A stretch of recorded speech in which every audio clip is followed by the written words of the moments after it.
ንብ ኢንሹራንስ ከገቢዎች ሚኒስቴር ጋር በ144 ሚሊዮን ብር የህግ ክርክር ላይ መሆኑ ተነገረም። የንብ ኢንሹራንስ ኩባንያ አክሲዮን ማህበር ከገቢዎች ሚኒስቴር ጋር ከ144.5 ሚሊዮን ብር በላይ በሚገመት የህግ ክርክር ውስጥ እንደሚገኝ ተገልጿል። አለመግባባቱ የተፈጠረው መልሶ በካፒታልነት በዋለ የትርፍ ድርሻና ወደ ኋላ ተመልሶ በሚታሰብ የተጨማሪ እሴት ታክስ ክፍያ ጥያቄዎች ላይ መሆኑ ተጠቁሟል። ካፒታል ያገኘው መረጃ እንደሚያመላክተው ያለመግባባቱ ዋነኛ መንስኤ ሚኒስትሩ ባለአክሲዮኖች የንብ የተከፈለ ካፒታልን ለማሳደግ መልሰው ኢንቨስት ባደረጉት የትርፍ ድርሻ ላይ ታክስ እንዲከፈል መወሰኑ ነው። በጉዳዩ ላይ በገቢዎች ሚኒስቴር አማካኝነት ሁለት የተለያዩ ክሶች መቅረባቸው የተገለጸ ሲሆን አንደኛው ክስ የ2015 በጀት ዓመትን የሚመለከት የ24.3 ሚሊዮን ብር የታክስ ጥያቄ ሲሆን ንብ ጉዳዩን በፌዴራል ከፍተኛ ፍርድ ቤት እየተከታተለ 75 በመቶውን ክፍያ አስቀድሞ መፈጸሙን አመልክቷል። ሁለተኛውና 52.2 ሚሊዮን ብር የሚጠይቀው ክስ ደግሞ ከ2010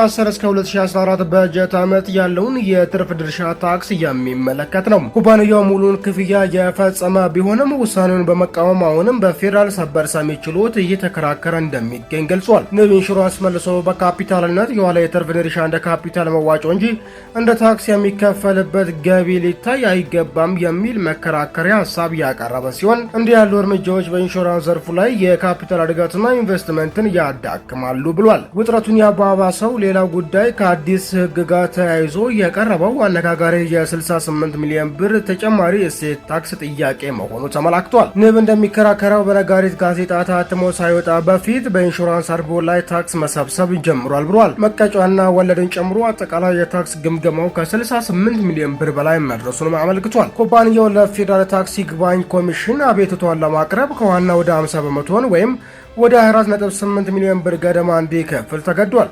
ኩባንያው ይህን እርምጃ በስራው ላይ ከፍተኛ አስተዳደራዊና የፋይናንስ ጫና እየፈጠረም ያልተጠበቀና ድንገተኛ የፖሊሲ ለውጥ ሲልም ገልጾታል።